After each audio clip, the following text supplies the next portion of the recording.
안녕하십니까. 지금 한국과 카타르의 축구전에도 불구하고 제가 축구를 하는지 알았으면 아마 강좌를 안 했을지도 모르는데 축구 시간에 제가 강좌를 한다고 우리 누님이 미쳤다고 하네요. 그런데 축구가 아주 재미있으면 제가 강좌를 안 하려고 했는데 축구가 별 재미가 없네요. 그래서 제가 1시간 하고 강좌를 1시간 끝내도 후반전이 남아 있어서 제가 크게 결례를 하는 건 아닐 것 같아요. 그래서 니체의 선악의 저편 서문 저번에 읽다가 그만둔 거 연속으로 강좌 시작하겠습니다. 벌써 역시 남성 패치님들은 전부 다 축구를 보느라고 안 들어오시고 대부분이 우리 여성 패치님들께서 참여해 주셨네요. 감사드리고 우리 김은혜 전도사님 그 다음에 세리 누나도 오셨고 이현정 작가님 반가워요. 그 다음에 최은경 선생님도 오랜만에 뵙네요. 그리고 또 우리 신대원 홍삼 홍 선생님도 들어오셨고 어쨌든 감사합니다. 어쨌든 제가 혼자 니체를 이렇게 떠들지 않아도 될 수 있도록 우리 여러분들께서 도와주셔서 감사합니다. 오늘 어쨌든 1시간 기쁘게 강좌를 하고 그 다음에 축구 후반전을 볼 수 있도록 그렇게 하면 될 것 같아요. 그래서 신디 누나는 지금 축구를 보고 있는 것 같아요. 지금 들어오지도 않았고. 자, 오늘 강좌 시작합니다. 저번에 읽었던 곳에서부터 그 다음 구절을 읽으면서 제가 강좌를 이어가려고 합니다. 오늘 강좌는 저번에 베단타, 아시아에서는 베단타 이론, 그 다음에 유럽에서는 플라톤주의, 요거까지 한 것 같아요. 그죠? 그 다음부터 제가 강좌를 하겠습니다. 그리고 혹시 이 밤에 철학 쇼를 보시는 여러분들께서 강좌를 이렇게 듣다가 혹시 궁금한 게 있으면 질문하시면 제가 거기에 아는 한에서 친절하게 답해 드리겠습니다. 그리고 이 철학적 1차 자료의 어떤 훈련은 여러분들이 들으면 들을수록 점점 사유가 깊어지고 그 다음에 넓어진다는 것을 느낄 수 있을 거예요. 그게 바로 1차 자료의 매력입니다. 2차 자료는 백날 읽어봐야 수백 권을 읽어도 방법론을 다루기 때문에 어떤 통찰을 얻을 수는 있겠지만 깊이 있는 철학적인 이런 주제는 결코 다룰 수 없겠죠. 오늘도 니체를 따라 저랑 함께 50분 동안 사유여행을 하시고 열심히 공부한 다음에 카타르전을 시청하시기 바랍니다. 후반전 한 20-30분 남을 것 같아요. 강좌 시작하겠습니다. 신디 누나도 들어왔네요. 반갑고 강좌 시작합니다. 우리가 이러한 베단타 이론이라든지 플라톤주의, 의역합니다. 플라톤주의에 대하여 배은망덕하지 않는다면 이런 뜻입니다. 이런 것에 대하여 감사한 마음을 잊어버리지 않는다 하더라도 다음과 같은 사실은 인정되어야 한다. 이렇게 말하고 있습니다. 뭐가 인정되어야 하는가 하면 모든 실수들 중에 최악의 실수이고 가장 지루하고 그리고 가장 위험한 실수, 이 실수가 바로 교리학자들의 실수였다는 거, 이건 바로 인정이 돼야 된다. 이렇게 말하고 있습니다. 우리가 플라톤주의라든지 베단타 이론, 이러한 어떤 이 세상에 대한 어떤 삶을 부정하고 저 세상의 삶을 긍정하는 이러한 철학과 이론들이 이 세계를 지배해 왔는데, 이런 것들에 대하여 우리가 아무리 감사한 마음을 잊어버리지 않는다 하더라도, 배은망덕하지 않는다 하더라도, 우리는 이러한 교리학자들의 철학의 실수가 이 지금까지 모든 실수들 중에 가장 최악의 것이고, 가장 지루한 것이고, 가장 위험한 것이라는 것, 이 사실은 인정해야 한다, 이런 뜻입니다. 자, 니체의 의도를 알 수 있겠죠. 그 다음 넘어갑니다. 곧 이 교리학자의 실수는 뭔가 하면 곧 플라톤의 발명품. 이 플라톤의 발명품은 뭔가 하면 순수한 정신과 선 자체. 여러분, 플라톤 철학에서 순수한 정신이 뭡니까? 우리 순수한 정신이라고 하는 것은 우리가 이 세상에 인간들이 갖고 있는 정신이 아니라 우리 인간들의 정신의 모범인 순수한 정신은 바로 저 이데아의 세계에 있는 것이겠죠. 베단타 철학 역시 마찬가지입니다. 그 다음에 순수한 선이라는 것도 이 세상에 좋은 것들을 바로 저 세상에서 그 원형을 찾을 수 있다 그랬죠, 플라톤은. 그래서 영원한 선이라든지 그 다음에 영원한 정신, 순수한 정신, 이런 것들을 플라톤이 말했는데, 이걸 바로 기독교 신학에서 이걸 다 갖고 갑니다. 그죠? 그러니까 우리의 인간의 정신은, 이 세계에 있는 인간들이 갖고 있는 정신은 순수하다거나 아주 이런 것이 아니라 불순하고, 또한 우리의 정신은 오염되어 있고, 그 다음에 우리의 죄와 욕망에 의해서 오염되어 있다고 한다면, 저 하늘에 있는 신의 정신은 진정으로 순수하고 맑은 정신이다. 따라서 우리는 이러한 저 하늘에 있는 이데아의 선의 정신을 따라서 우리는 삶을 영위해야 된다. 뭐 이런 것이겠죠. 그 다음에 선이라는 것도 영원한 선의 모형은 이데아의 세계에 있다고 봤다는 겁니다. 그래서 이런 식의 플라톤의 발명품이 바로 모든 교리학자들의 실수들 중에 가장 최악의 실수라고 니체는 말하고 있는 것이죠. 이제 잘 따라왔을 것이라고 믿고 넘어갑니다.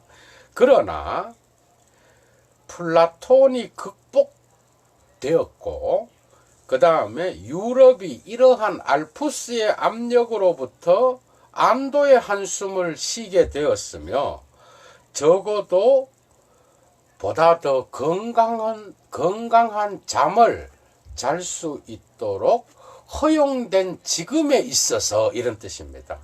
세 가지를 말합니다. 첫째, 플라톤이 극복된 지금. 두 번째는 유럽이 이러한 플라톤의 알프스의 강력한 압력으로부터 안도의 한숨을 쉬게 되었던 지금.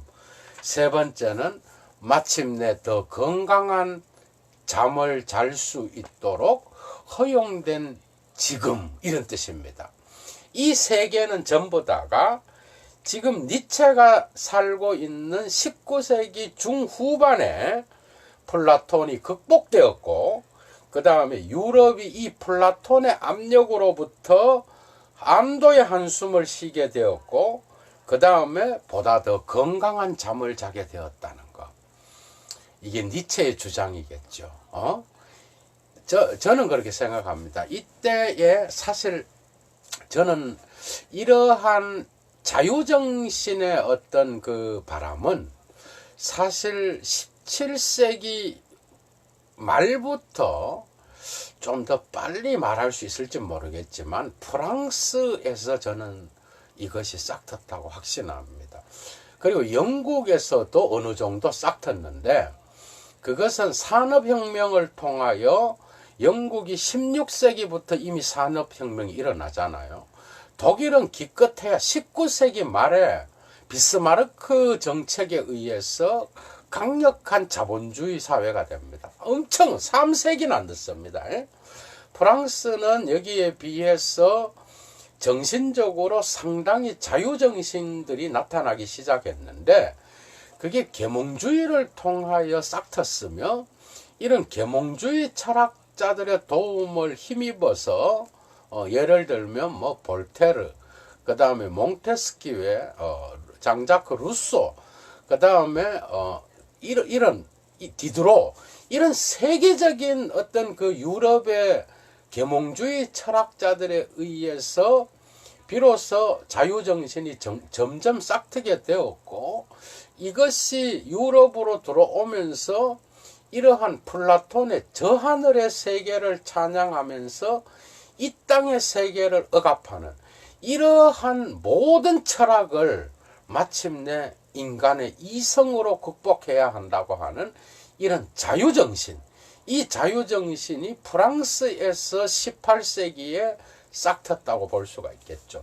이러한 분위기에서 니체는 독일이 이러한 프랑스에 비해서 상당히 열등감을 갖고 있으며 상당히 뒤늦게 발전되었다고 하는 걸 항상 기억하고 있었습니다. 이제 이러한 극복의 상태가 시작된 지금 플라톤은 마침내 극복되었고 마침내 우리는 플라톤의 압력으로부터 우리는 안도의 한숨을 쉬게 되었고 이 플라톤으로부터 우리는 마침내 깨어나서 좋은 건강한 잠을 자게 되었다는 거. 이제 시작합니다. 이제야 우리는 모든 힘을 가진 상속자가 되었습니다. 이렇게 말하고 있습니다. 니체는. 근데 이러한 자유정신을 가진 이 우리의 과제는 뭔가 하면 바하자인, 깨어있음. 우리는 깨어있음이라고 하는 자유정신을 가진 자다. 이건 바로 니체가 프랑스의 계몽주의의 어떤 그 정신을 이어받아서 저 하늘의 신을 몰아내고 이 땅의 인간의 어떤 그러한 고귀함을 되찾자고 하는 그런 구호로 시작되고 있다는 것. 이걸 반드시 기억하시기 바랍니다. 이러한 우리의 과제는 바로 깨어 있습니다. 이렇게 말하고 이 우리는 바로 이러한 플라톤의 실수에 대항하여 대한 어떤 싸움이 엄청나게 위대하게 훈련시킨 그러한 자들이다. 우리는. 그래서 이것에 대해서 싸울 무기를 가지고 충분히 훈련을 받은 그러한 모든 능력을 가진 상속자가 바로 우리다. 사실 근데 이 우리는 니체와 같이 어떤 그 자유정신을 가진 그 당시에 유럽의 소수의 지성인들을 얘기하겠죠. 그러나 니체는 이러한 출발점이 비로소 모든 그러한 플라톤주의와 기독교의 이러한 저 하늘의 세계를 긍정하는 이런 철학이 비로소 무너지기 시작했다고 하는 것을 선포하고 있는 거겠죠. 그런 뜻입니다. 자, 그 다음 또 넘어갑니다. 그래서 이것은 바로 물론 진리라는 것은 엄청나게 중요한 게 나옵니다. 진리라고 하는 것은 물구나무 서 있는 거라고 말하고 있어요. 진리는 지금 거꾸로 물구나무 서 있고 그 다음 여기서 중요한 게 나옵니다. 줄 치세요. 관점주의적인 것. 이것은 모든 삶의 근본 조건인데 이 관점주의적인 것은 바로 플라톤이 했던 것과 같이 그런 방식으로 순수한 정신과 순수한 선, 그러니까 여기 순수는 없습니다. 제가 의역을 하는 거예요. 정신과 선에 대하여 플라톤이 했던 것과 같이 말하는 것을 거부하는 게 바로 관점주의다. 매우 중요합니다. 진리는 뒤집어져 있다, 이렇게 말하고 있습니다. 진리라는 것은 저 하늘의 세계를 긍정하는 게 아니라 이제는 이 땅의 세계를 긍정하는 것으로 뒤집어져야 되고, 두 번째, 관점주의적인 것은 여기서 오늘 이거 설명하면 끝날 것 같아요. 오늘 가볍게 하고 축구를 봐야 되지 않을까 이렇게 생각합니다. 관점주의적인 것, 이게 바로 전문가가 필요한 구절이겠죠. 관점주의적인 것, 이것은 바로 플라톤이 행했던 것과 같이 그렇게 정신과 그 다음에 선에 대하여 말하는 것을 거부한다, 이렇게 말하고 있습니다. 줄 치시고 이제 제 강좌를 따라오시기 바랍니다. 관점주의적인 것은 모든 것을 거부한다. 플라톤이 말했던 그런 정신과 순수한 선 자체, 그 다음에 순수한 정신, 이런 것들에 대하여 말하는 걸 거부한다는 거죠. 이제 관점주의를 설명해야 됩니다. 여기에 중요한 것은 관점주의적인 것은 모든 삶의 근본 조건이다, 이렇게 말하고 있습니다. 여기에서 참 어려워집니다. 관점주의.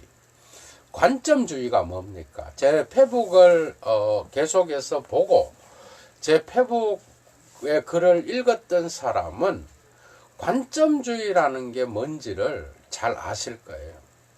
인간은 관점주의적으로 보고 영원한 진리라는 건 없으며 순수한 정신도 없고 절대 정신과 같은 해결의 개념도 없으며 칸트와 같은 순수 이성도 없고 우리는 오직 관점주의적으로만 사유한다. 이게 바로 도덕의 계보학 제3논문 13절의 주제겠죠. 니체는 거기에서 관점주의를 설명하는데, 이 관점주의라고 하는 거는 뭔가 하면은 누구든지 자기 자신의 관점에서 사태를 바라본다는 겁니다. 다시 말하면 이 세계의 사태는 결코 고정된 진리라든지 고정된 영원한 진리, 이딴 건 없다는 겁니다.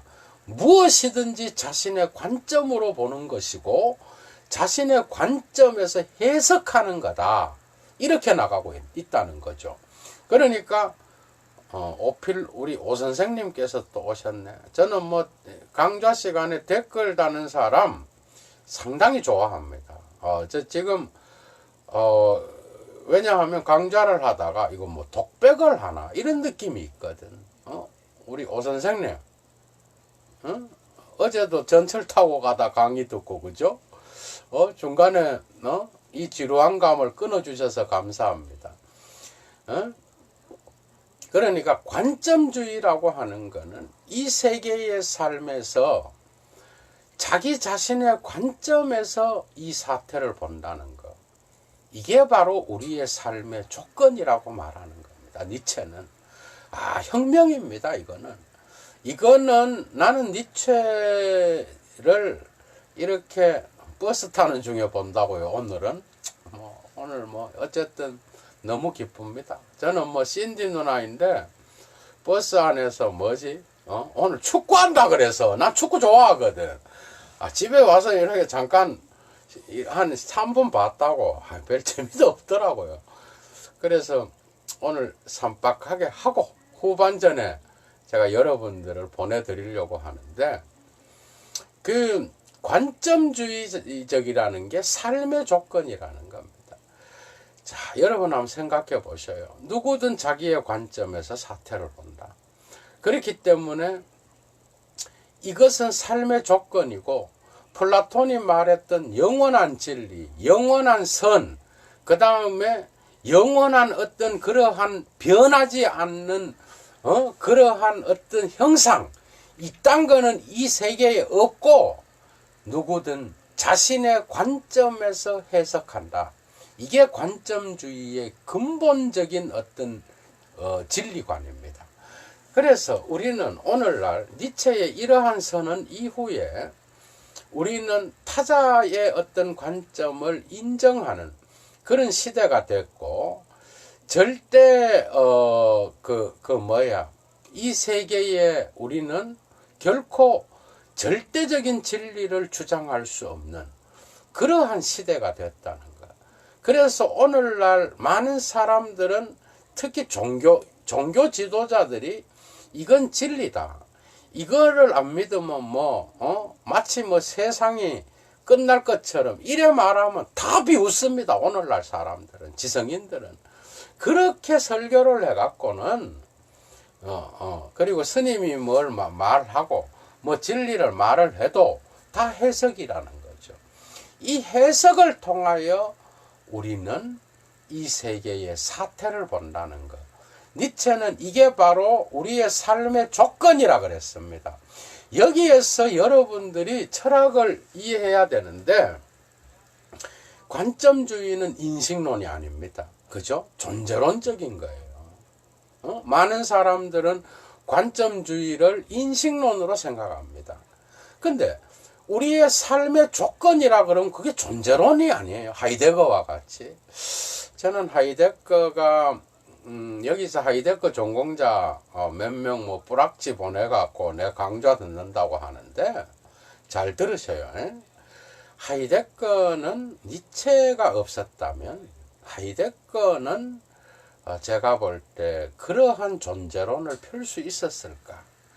저는 오늘 이 한 절에서 확신합니다. 저는 지금 여기 오늘 나오는 거, 자, Das Perspektivische die Grundbedingung alles Lebens. 이건 뭔 말인가 하면, 모든 삶의 근본 조건이 관점주의라고 그랬습니다. 그죠?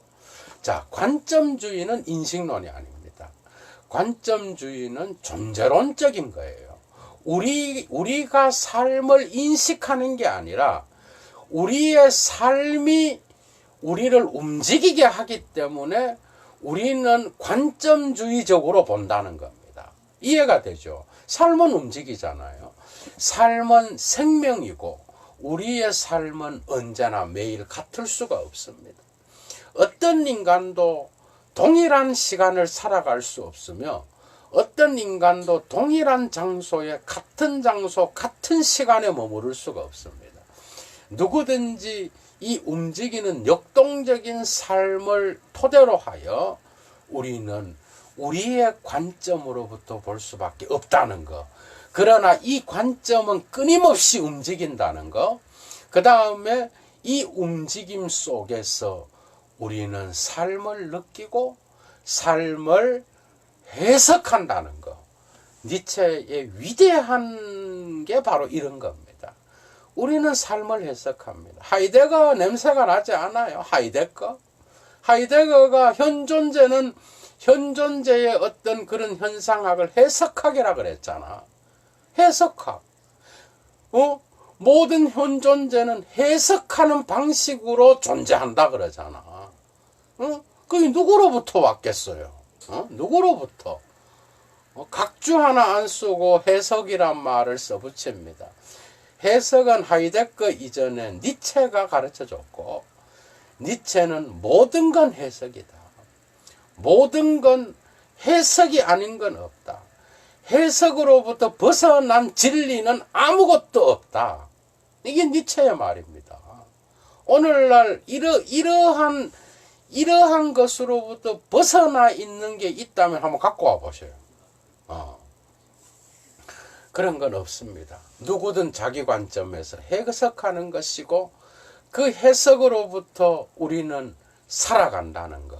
그러나 이 해석은 우리의 인식이 바로 삶을 규정하는 게 아니라 우리의 삶이 움직이기 때문에 우리는 이 삶을 토대로 해서 우리의 관점이 변하기 때문에 우리의 인식은 관점주의적이 될 수밖에 없다는 거. 그래서 관점주의는 삶의 조건이라고 하는 거. 야, 이거 제 논문의 주제입니다. 저는 가다머를 니체랑 대결시켰고 하이데거와 가다머를 니체랑 대결시켰습니다. 우리 선생님이 제가 이걸 니체의 관점주의가 하이데거의 삶의 해석학, 그 다음에 존재론이랑 너무나 닮지 않았느냐. 저는 확신한다. 이러니까 각주 하나 안 쓰고 했는데 나중에 가다머가 그거를 까발린다고요. 그걸 또 원문을 들고 갔지. 그러니까 선생님이 프라이부르크 대학교에 퀸터 피갈이라는 하이데거 전문가가 있습니다. 우리 선생이 그 철학 세미나 할 때 가서 내가 이래 보니까 물론 뭐 자기 제자인 뭐 박충일이가 그 얘기를 했다. 이래 얘기는 안 했겠죠. 우리 선생이 논문을 딱 썼습니다. 하이데거가 니체로부터 갖고 간 이 부분을 철저하게 계속 논평을 하니까 퀸터 피갈이 막 얼굴이 벌개지면서 그런 적이 있었죠. 저도 한인으로서 그 부분은 저는 뭐 제가 니체 논문을 쓰다가 발견한 부분을 선생님한테 알려드렸죠. 그래서 하이데거 제3기 직속 전문가 퀸터 피갈을 우리 니체, 세계적인 니체 전문가인 우리 선생님이 한번 얼굴을 벌겋게 하면서 기분 나쁘게 만든 적이 있었다. 제가 옛날에 한번 페북에 올린 적도 있는데 그게 생각이 납니다. 이 위대한 말입니다, 여러분. 요 줄 치셔요. 관점주의적인 것은 모든 삶의 조건이고, 이 관점주의라는 것은 플라톤과 같은 그러한 영원한 이데아와 영원한 이데아 속에 있는 변하지 않는 순수한 정신, 변하지 않는 선 자체, 이따위 것에 대하여 말하는 것을 거부하겠죠, 당연히. 그죠? 그런 거 없죠, 이 세상에는. 다 움직이고 전부 다 변하는 거죠. 이 변화 속에서 우리는 진리가 없다는 게 또 아니겠죠. 진리는 있는데 그 진리는 누구든지 해석된 거고, 그 해석을 통하여 또다시 듣는 자가 또다시 해석하고 자기의 삶에 적용시키겠죠. 그래서 모든 텍스트와 모든 예술 작품은 해석의 해석을 거쳐서 그 진리가 드러난다는 것. 그래서 영원히 변하지 않는 진리도 없으며, 이 해석을 통하여 날마다 새롭게 변하는 진리만이 그 진리가 다양하면 다양할수록 오히려 그 작품과 텍스트는 위대한 텍스트라고 하는 것. 이걸 니체가 가르쳐 줬습니다, 여러분. 칸트, 헤겔은 이런 말을 한 적이 없습니다. 이런 말을. 그래서 니체의 오늘 이 텍스트는 정말 위대한 텍스트입니다, 여러분. 관점주의 꼭 기억하시기 바랍니다. 그래서 오늘날 근데 그 이후에 피카소 그림도 관점주의잖아요, 여러분. 관점주의. 그리고 미술에서도 다 관점주의야. 원근법 얘기하잖아요. 그리고 오늘날 원근법부터 가르치잖아, 미술할 때도.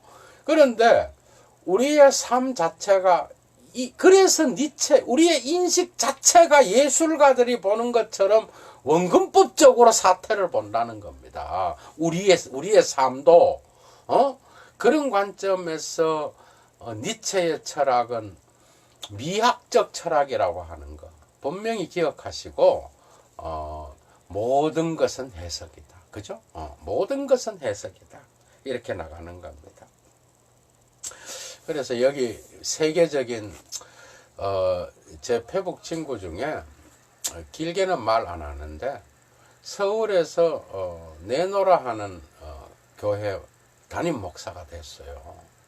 내 신대원 동기가 내보고 형님 그랬는데 혹시 도움이 될까? 이 친구가 시카고에서 공부를 했는데 신학으로 박사를 받았습니다.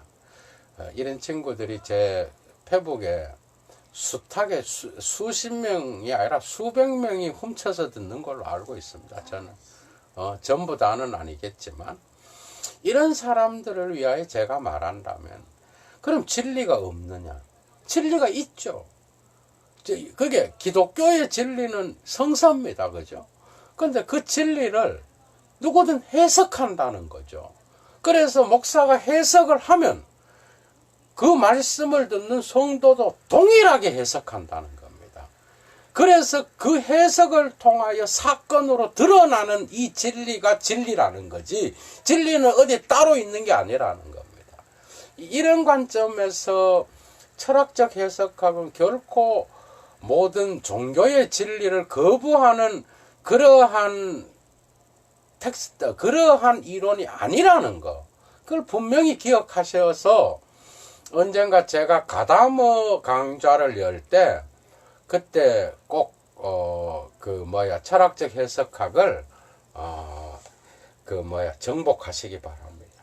저는 요 멘트는 제가 제 패친들 중에 기독교 지도자들, 이 사람들이 제 강좌를 많이 훔쳐 듣는 걸 제가 알고 있는데, 지금 제가 금방 말했던 이 친구는 그렇지 않습니다. 딱 자기 그걸 정말 예의 바른 그런 친구예요. 그래서 제가 존경하는 마음으로 이런 말씀을 드렸습니다.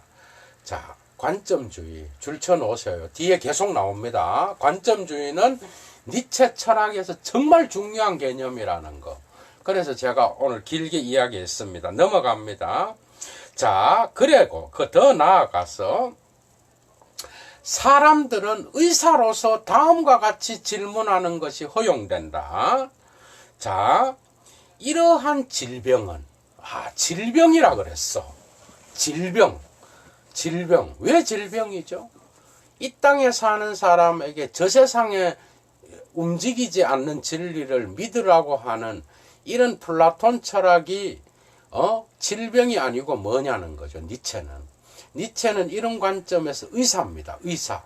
질 둘레즈가 니체의 철학이라는 그 책을 쓰면서 철학을 시작했는데, 질 둘레즈는 니체 새끼입니다. 여러분들 둘레즈 전공자?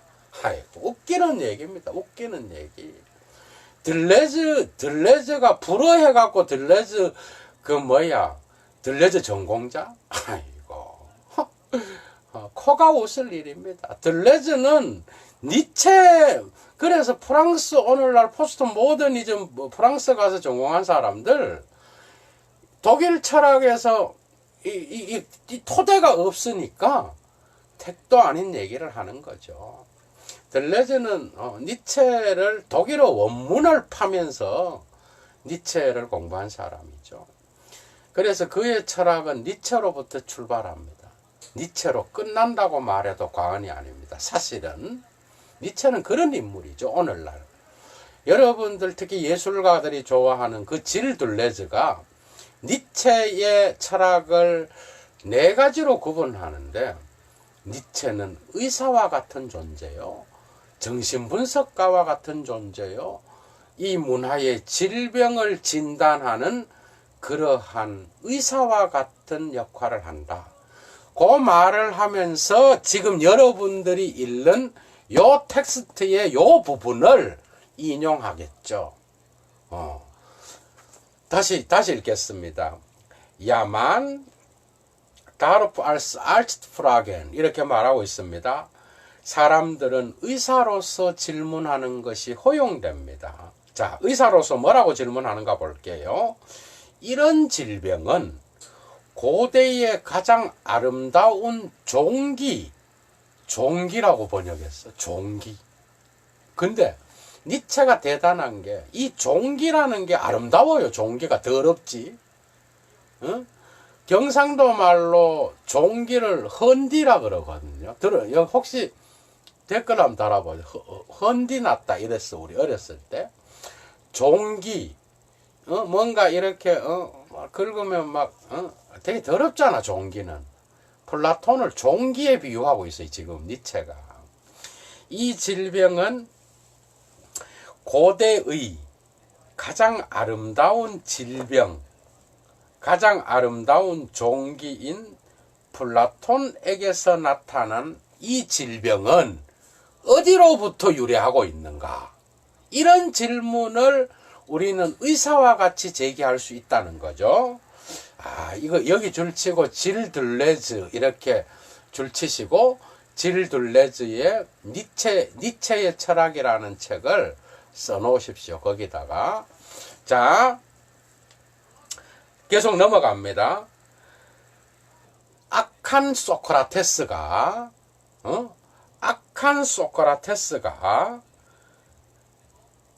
플라톤을 타락시켰던가? 엄청 재밌습니다. 그죠? 악한 소크라테스가 플라톤을 타락시켰을까? 소크라테스는 젊은이들의 타락시키는 장본인이었던가? 이런 뜻입니다. 정말 이런 말을 하고 있어요. 그리고 그의 유독 식물을 어디로부터 얻었을까? 그러니까 젊은이들에게 독을 타서 저 하늘의 세계를 믿도록 만든 그 플라톤 철학의 유독 식물, 비유겠죠. 이 유독한 식물을 어디로부터 얻었겠는가? 이런 질문하고 있습니다. 지금 니체는. 이 기가 막힌, 어떻게 보면 교만하고, 예언자들은 교만하죠. 예언자들은 상당히 교만합니다. 다 처부수니까. 이런 말을 던지고 있습니다.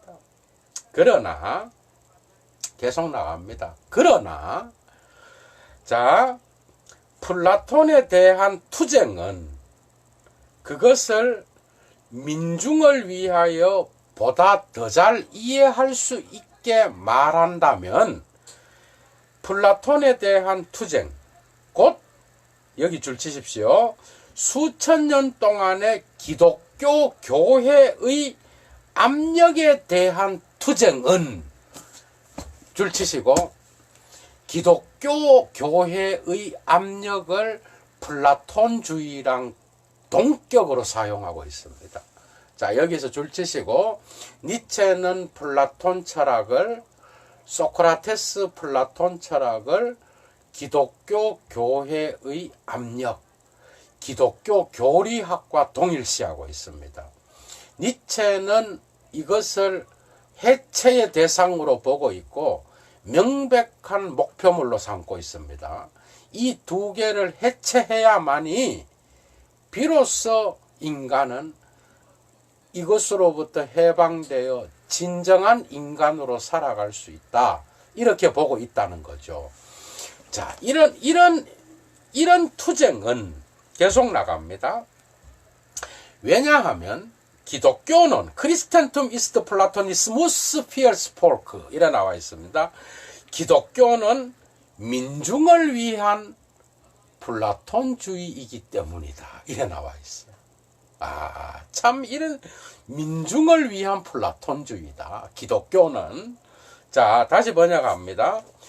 플라톤에 대한 싸움, 민중을 위하여 이것을 더 잘 이해할 수 있게 말하면 기독교 수천 년 동안에 이루어진 기독교 교회의 압력에 대한 투쟁, 곧 플라톤에 대한 이 투쟁은 유럽에서 정신의 가장 화려한 긴장을 만들어냈다. 맞죠? 유럽에서 플라톤주의와 기독교만큼 정신의 긴장을, 정신을 잡아넣이는 그러한 긴장 상태를 만들어낸 것은 없다. 이렇게 말하고 있습니다. 정신의 긴장 상태. 그런데 여기에 니체가 대단한, 독일어로 읽으면 정말 아름다워요. 프라트 폴 슈파누. 그러니까 화려한 긴장. 긴장도 화려해야 돼. 화려하고 그 다음에 보기가 막 휘황찬란한 그런 긴장을 만들어냈다는 거죠. 유럽에서. 자, 그 다음 합니다. 이 투쟁은 만들어냈다.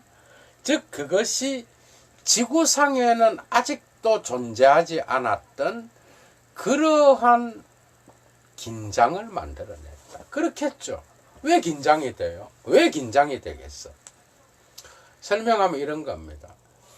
자, 2000년 동안, 그러니까 니체 이전에 1800년 동안 1800년과 그 다음에 1700년 동안 유럽의 세계를 지배했던 플라톤주의와 기독교 신학은 이 두 가지는 바로 유럽의 삶의 조건이었습니다. 그죠? 1700년 동안. 그런데 여기에 대해서 18세기, 17세기 말부터 시작된 17세기 초도 돼요. 근데 너무 빨라 이거는. 그러니까 이때부터 시작된 계몽주의 운동과 그 다음에 자유정신의 탄생, 그래서 무신론이 발생한 이런 사태로부터 싸움이 시작됐는데, 이 싸움은 왜 화려한 긴장이겠어? 왜 화려하겠어요? 이 싸움은 니체가 볼 때 최초로 시작된 싸움이고, 이 싸움이 화려하고 휘황찬란한 긴장인 이유는 니체는 자기가 이 싸움에서 승리를 거둘 것이라고 확신하고 있다는 거죠.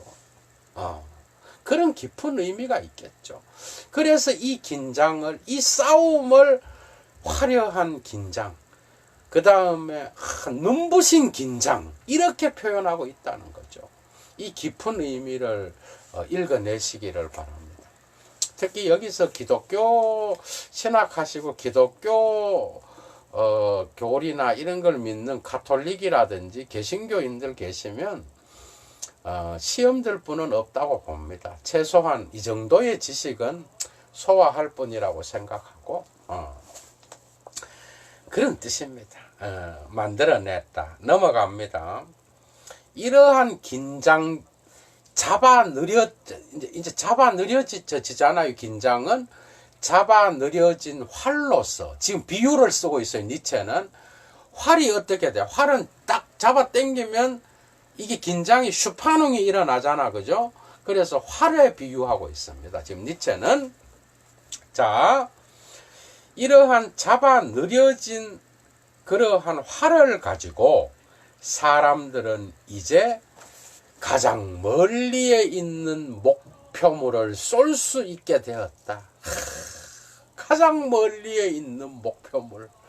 이 활을 가지고 가장 멀리에 있는 목표물을 쏠 수 있게 되었다.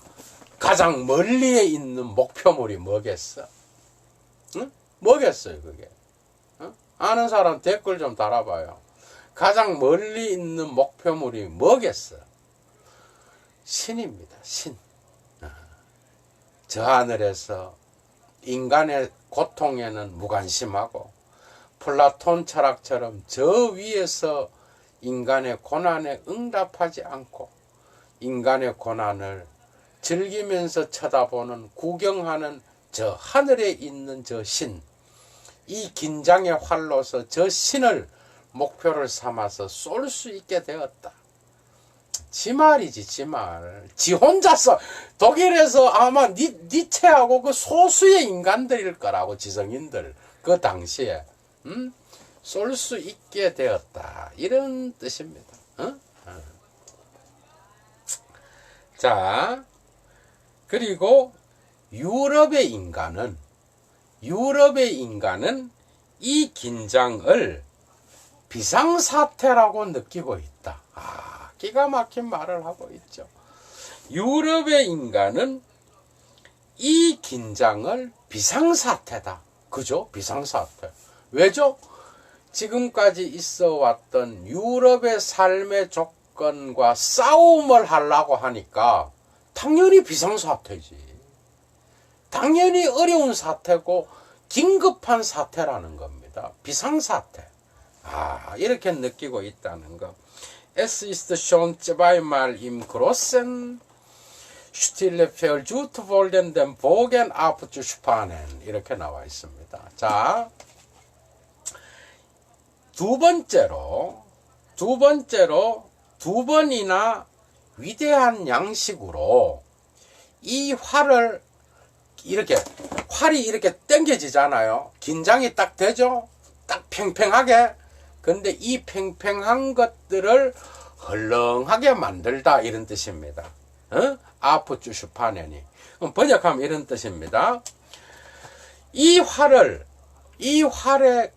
어떤 긴장을 푸는 것. 그러니까 이 활의 긴장을 헐렁하게 만드는 시도가 위대한 양식으로 두 번 일어났습니다.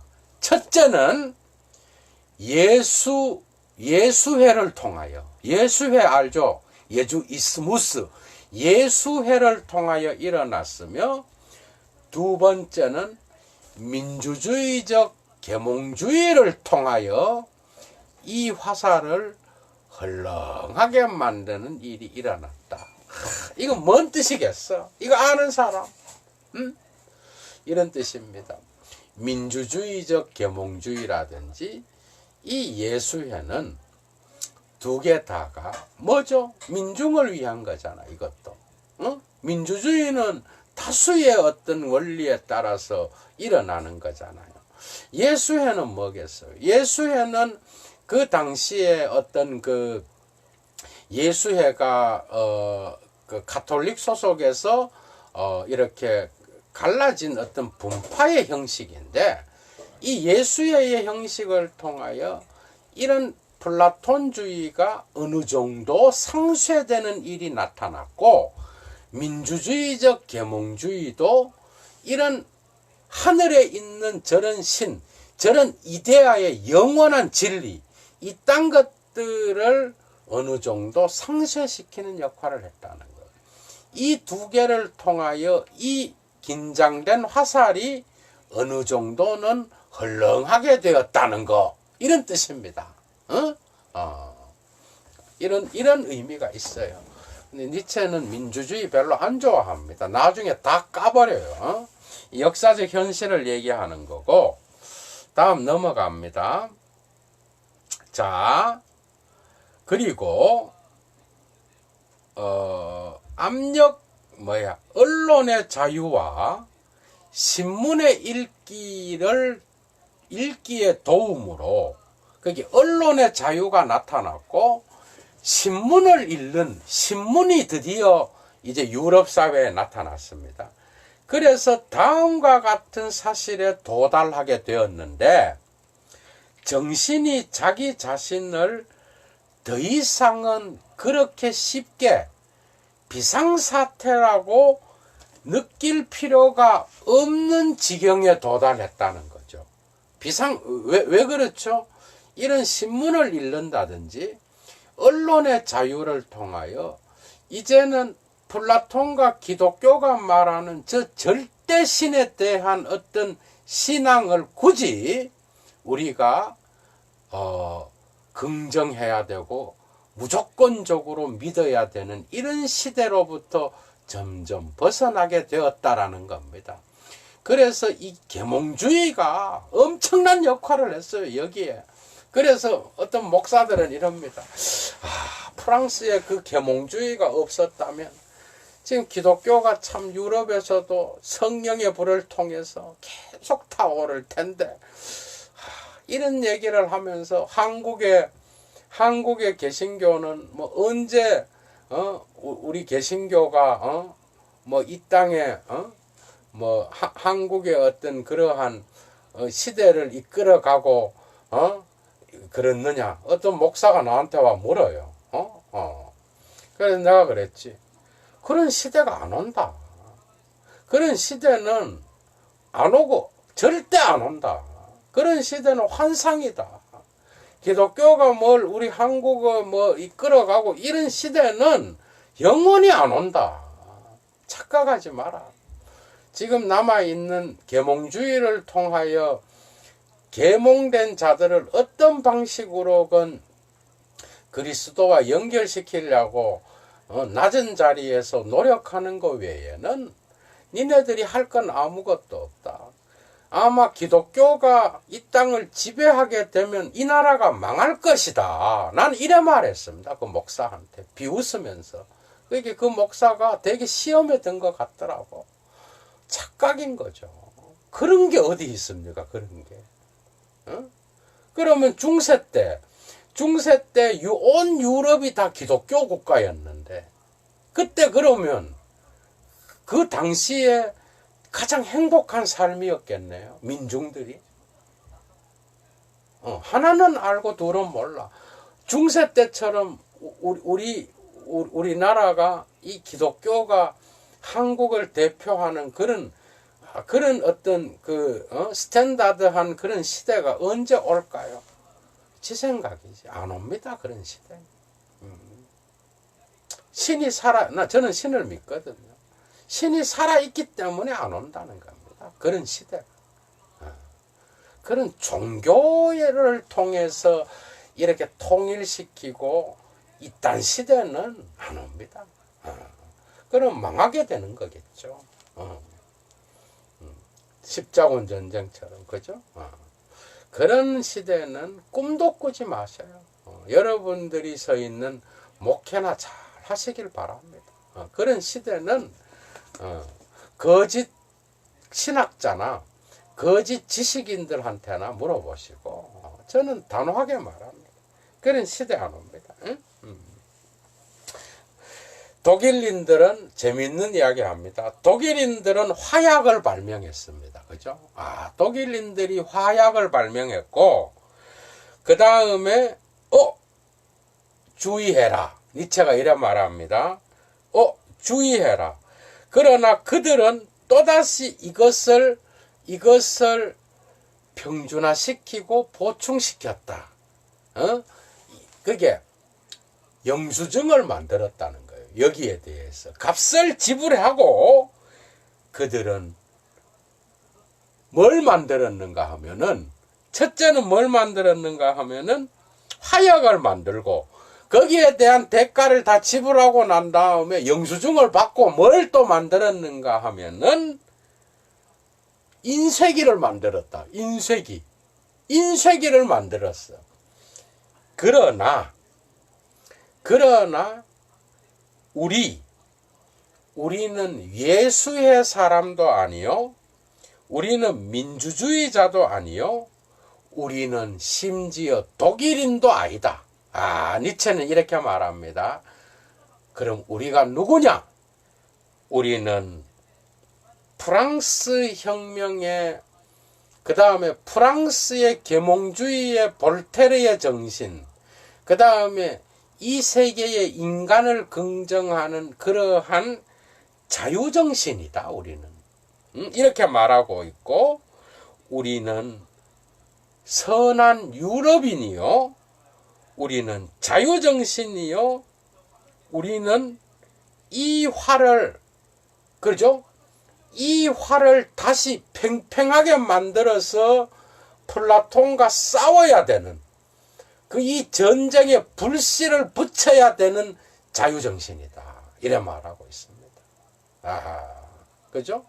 그게 예수회라든지 계몽주의가 했던 방식 말고 이런 모든 것을 완전히 다시 플라톤과 기독교의 신학과 싸워야 되는 그러한 활을 다시 당길 수 있는 이 사람은 예수의 사람도 아니요, 민주주의자도 아니요, 그리고 독일인도 아니라 우리는 유럽인이요, 우리는 자유정신을 가진 자다. 이래 말하고 있습니다. 바로 니체는 자유정신을 가진 자의 편에 서 있다는 것이죠. 이걸 기억하시고, 자, 이제 거의 다 끝나갑니다. 우리는 그들을 가지고 있다. 우리는 자유정신을 갖고 있다. 그리고 이 정신의 완전한 공경, 그의 활의 완전한 팽팽함, 긴장 상태, 활이 팽팽하게 당겨진 상태, 그리고 이 정신의 완전한 비상사태, 이해가 되죠? 전쟁 상태. 플라톤과 싸워야 되고 기독교의 저 세계를 긍정하는 저 신을 목표로 해서 우리는 싸워야 된다. 이렇게 말하고 있는 것이죠. 우리가 바로 이 자유정신을 가진 자다. 이게 니체가 선언하고 있는 겁니다. 그리고 아마도 또한 활이 있어야 된다. Dem Pfeil die Aufgabe beweist das Ziel. 이래 나와 있습니다. 자, 활 역시 우리는 갖고 있으며 이 활은 바로 우리의 과제다. 그리고 우리 누가 알겠는가? 우리는 목표도 갖고 있다. 이래 말하고 있습니다. 기가 막힌 니체의 기가 막힌 선악의 저편의 서문이었습니다. 여러분 어땠어요? 뭐 번역의 문제는 전혀 없었고, 어쨌든 우리가 이렇게 읽어 나가는 이 선악의 저편은 니체의 편에서 상당히 중요한 철학을 전부 갖고 있습니다. 여기에서. 그래서 다음 시간에, 니체 시간에는 오늘은 재미있는 이러한 중요한 이야기들을 했는데, 다음 시간에는 철학자들의 선입견, 철학자들의 선입견을 다루면서 이 철학자들을 다 박살을 냅니다. 스피노자, 막 싹 그랬다. 그래서 내가 스피노자가 나올 땐 스피노자 철학을 또 설명하면서 여러분들에게 요건 요런 뜻이고 요런 관점에서 니체가 공격을 한다. 이렇게 말하고, 헤겔을 깔 때는 또 헤겔의 어떤 부분을 해체하는지, 칸트를 깔 때는 또 어떤 칸트의 어떤 점을, 그 다음에 또 데카르트를 깔 때는 데카르트의 어떤 점을 니체가 공격하고, 그 다음에 포이에르바하를 인용할 때는 어떤 관점에서 포이에르바하를 인용하고 있는지, 이런 것들을 전부 다 낱낱이 강좌를 하면서, 니체는 결코 니체만으로 전공자가 이루어질 수 없습니다. 하이데거 읽어보셨죠? 하이데거가 하이데거 전공자, 코미디입니다. 그런 게 세상에 어디 있어. 번역한 사람하고 하이데거 철학을 해석하면서 아는 사람하고는 완전히 다른 거예요. 번역이 대단한 거지만, 내가 만약에 데이비드 트레이시의 다원성과 모성을 번역했어. 번역하면 그 당시에 제가 그걸 다 알았겠습니까, 여러분? 지금이니까 어느 정도 파악하고 있지. 그 내용을 싹 다 알아서 번역하냐고. 아니라고. 하이데거를 번역했다고 하이데거가 하이데거를 읽고 그거를 강좌를 열고 그거를 이해시키는 거는 또 다른 얘기입니다. 하이데거 보셨죠? 하이데거가 하이데거가 하이데거로만 해석이 돼요. 하이데거는 훗설 갖고도 안 됩니다. 헤겔, 칸트 다 알아야 돼요. 제대로 하려 그러면. 오늘날 무슨 동양 철학자가 TV 나가서 무슨 자기가 니체 전공자도 아니면서 마치 니체를 강의를 하는 것도 참 코미디가 아닐 수 없죠. 니체가 무슨 애 이름도 아니고, 그렇잖아요. 독일어로 완벽하게 소화해야 되고, 동양 철학자가 니체를 강좌를 연다. 코가 웃을 일입니다. 평생 20년을 몸을 바쳐도 완벽하게 이해할 수 없는 게 이런 철학인데, 전공자도 아닌 사람이 뭐 니체 갖고 오고 뭐 노자나 할 것이지 공자나 그거는 웃기는 얘기겠죠. 전공은 속일 수가 없는 것이고, 여러분들이 1차 자료를 읽어봤을 때 어떻습니까? 이게 혼자 읽을 때랑 엄청 놓치는 게 많죠. 관점주의부터 시작해서 역사, 철학, 그 다음에 그 안에 있는 세부 사항들을 해설자가 잡아줄 때랑 그냥 혼자 그냥 뭐 집에서 읽을 때랑 게임이 안 되는 것이죠.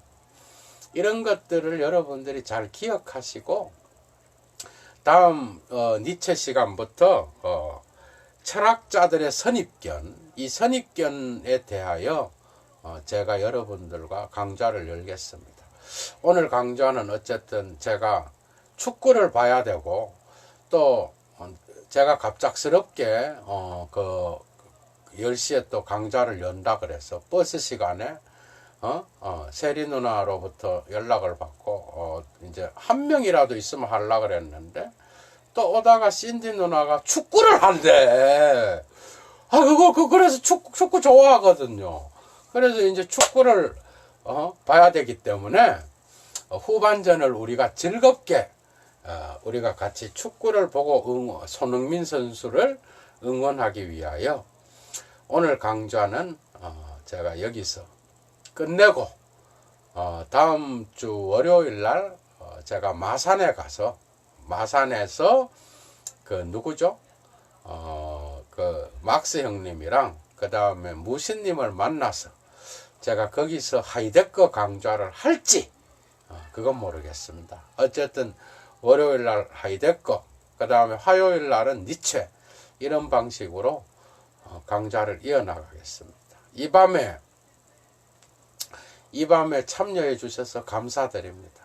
이 부족한 예도가 혹시 축구 보는 시간을 방해했다면 이해해 주시고, 오늘 밤 평안한 저녁 되시기 바랍니다. 감사합니다.